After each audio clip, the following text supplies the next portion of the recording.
ye mulokozi waffe era nyimba n'essanyu ye mulokozi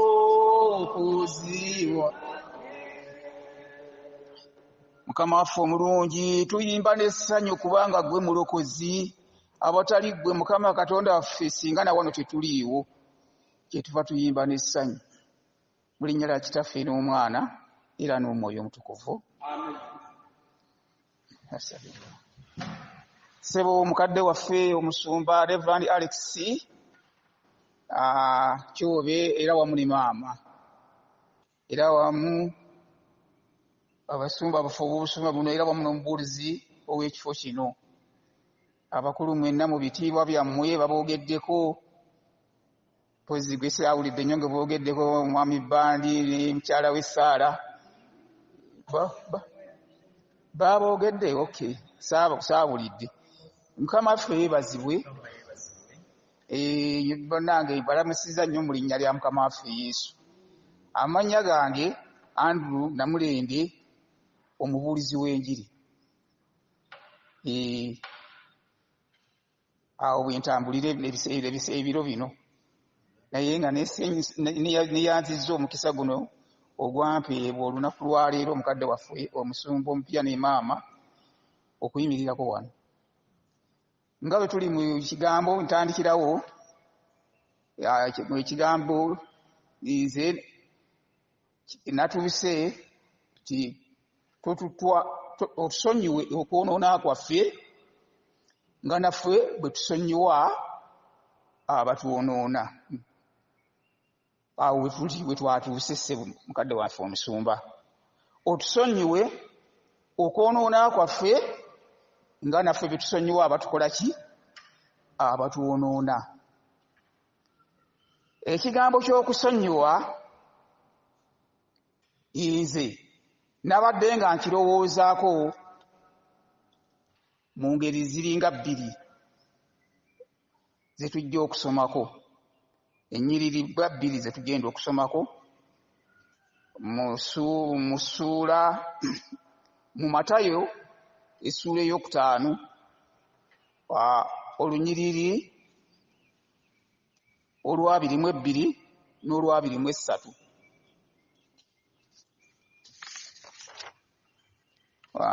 Nsaba okunnyamba okunsomerako Matayo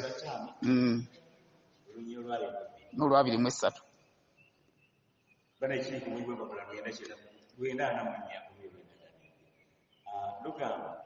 Nti naye nange mbagamba nti buli muntu asunguwalira muganda we alizza omusango, naye anaagambanga muganda we nti laga asaanidde okutwalibwa mu lukiiko, naye anaagambanga nti musirusiru asaanidde okusuulibwa mu Geyeena ey'omuliro. N'olw'23 nti kale bw'obanga oleese ssaddaaka yo ku kyoto, bw'oyima eyo n'omala okujjukira nga muganda we akuliko ekigambo, leka awo ssaddaaka yo mu maaso g'ekyoto, oddeyo osooke omale okutabagana ne muganda we, olyoke okomewo oweeyo ssaddaaka yo. Mukama waffe yeebazibwe nnyo. Ku lwokusatu mukadde waffe omusumba yali ayogera ku kigambo ekyo eky'okusonyiwa. Ebiseera ebisinga ebinyiizo biba bingi mu ffe era abantu banyiiza. Tunyiiza kwegamba waliwo omuntu ayinza okunyiiza naye n'ayongera n'akunyiiza n'akwongera ogwokusatu n'akwongera ogwo. Naye mukadde waffe yali atulaga n'atugamba nti osonyiwa emirundi 7 mu 7 olunaku. Katono nnyo nze nalina gye natandikira mu kyaki emu, nalina omukyala be bamu be baali baawa n'ettaka ery'ekkanisa eyo, naye oli nga anyiiza. Bannange nali mubuulizi naye nga natandikanga n'okujjugumira ku kituuti olw'omukyalo. yagamba bwalabanga nga ntandika oba okugenda okubwewulira ku kituuti n'akukolera bw'ati ngoba katulika bweki ku kituuti n'akulaga naye omwana we n'alina olugezigezi naye kyali muvubukavubuka bwenti nga aŋŋamba naye olabika olina amagezi ga ssente olumu wabanga otandika otya okubula n'akwata ebiveera n'afuluma naye abalala nga batasatu ne bamugoberera yekanviira omwana ono sijja musobola kwegamba buli lunaku naye Katonda n'ambeera nti nno omukyalo oyo olina okumusonyiwa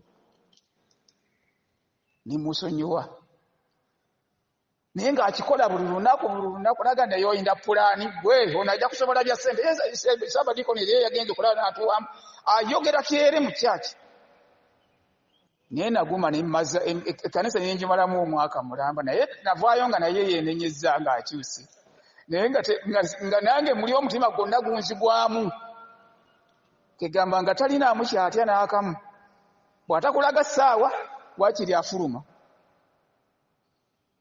ate n'afuluma n'abalala ne bamugoberera kale mbadde ndeeta kifaananyi kyakusonyiwa waliwo ebintu ebikaluba nga tulabanga ebitasonyiikika nga tulabanga ebinyiiza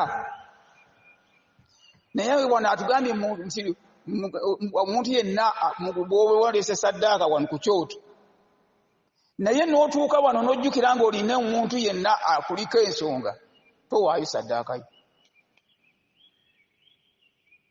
sooka ogiteeka awo oddeeyo mala okola ki okutabagana ekigambo ky'okusonyiwa Yesu yakyogaana akati bwe mutaasonyiwenga nammwe kitammwe amubimu tagenda kubakola ki kubasonyiwa ekigambo ky'okusonyiwa abooluganda kitusibira mu ssaala eno era sitaani atulindira wali na ku mulyango n'atulaba n'agamba ogenze eti kale n'osaba kitaffe ali mu ggulu ennyalo litukuzibe nga n'okusala kaasazeeko akuwulira osazeeko naye nga ekisonyiwo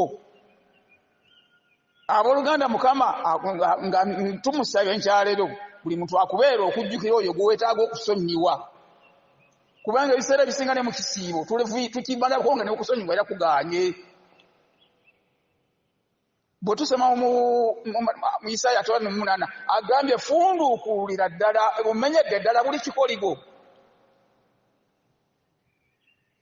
kyannaku okuyimirira nga wano benyimidde ku nkondo naye nga nyina gwe sisonyiwa okusonyiwa kugenderako ebikolwa abooluganda okusonyiwa kugenda n'ebiki bw'oba oseka busesinti mbiri kale Mukama yeebazibwe oli ayinza obutakutegeera naye okusonyiwa kugenderako waliwo omuntu ayinza okulaga nga akusonyiye naye nga takusonyiye wali ewaffe twalina omukyala ewaffe ng'alina feesi eseka alina feesi eseka bw'akutunulira bw'atyo ayinza okuga nti akusekera naye nga atakusekera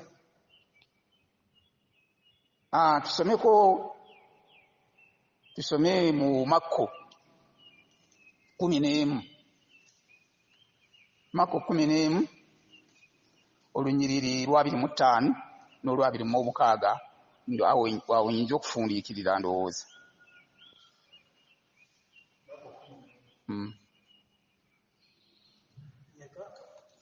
Makko essula ya 11 olunyiriri lwa 25 n'olwa 26 Makko 11:25 bwe mubanga mugenda okusaba musonyiwenga omuntu yenna bwe mulinako ensonga ne kitammwe ali mu ggulu alyoka abasonyiwa ebyonoono byammwe naye bwe mutaasonyiwenga ne kitammwe ali mu ggulu talibasonyiwa byonoono byammwe Mukama ffe yeebazibwe ekyo kyokka kyokka oyinza okusaba ati oyinza okumalako n'emyaka n'emyaka era ng'oli mulokole naye ng'ekigambo ky'okusonyiwa abooluganda era abasinga bakikoze kiyinza okukoma ku mumwa waliwo okusonyiwa waliwo okwesonyiwa nze namwesonyiwa nze nga bwe nalokoka oyo namwesonyiwa naye otwetaaga okulaga omuntu nti omusonyiye n'ebikola byo nga biraga nti omukozi eki omusonyiye. Wano agambe bwe mutaasonyiwenga bwe munaaba nga mugenda okusaba nga bwe tujja wano enkyaba Oluganda, Mukama atubeera okusonyiira ddala. Bw'oba ofunduukulula agambe funduukulira ddala ekikoligo ekyo kiwasiba, ekikoligo kyekituttwa ekibasiba nga banyweza. Jjajjange yasibanga ssente ku luwuzi wano ng'azisiba n'ayongera n'anyweza n'atugga yinza okutugga n'emirundi 10. Naye waliwo okusumula katono n'osumula katono naye ng'ekituttwa kikyanywedde. Kati kyavaga nti omenyedde ddala buli kikoligo. Nsaba mu kiseera kino eky'ekisiibo Mukama atubeere okusonyiira ddala. Olina omuntu eyakola obi nesaddaaka yagambe togiwaayo. Waliwo ne gye sijja kubagamba kusoma mu Isaaya essula esooka agamba nti zigasa ki saddaaka ze mumpa nzikooye nzikuse ne bwe munaawanika emikono waggulu sijja kubalaba. Naye n'olw'ensonga eyo mmaliriza nga mbakubiriza nange nga neekubiriza, sooka okuba akafaananyi olabe omuntu gw'otannasonyiwa ayinza okuba akusibidde bingi mu maaso. Mukama abeere nammwe.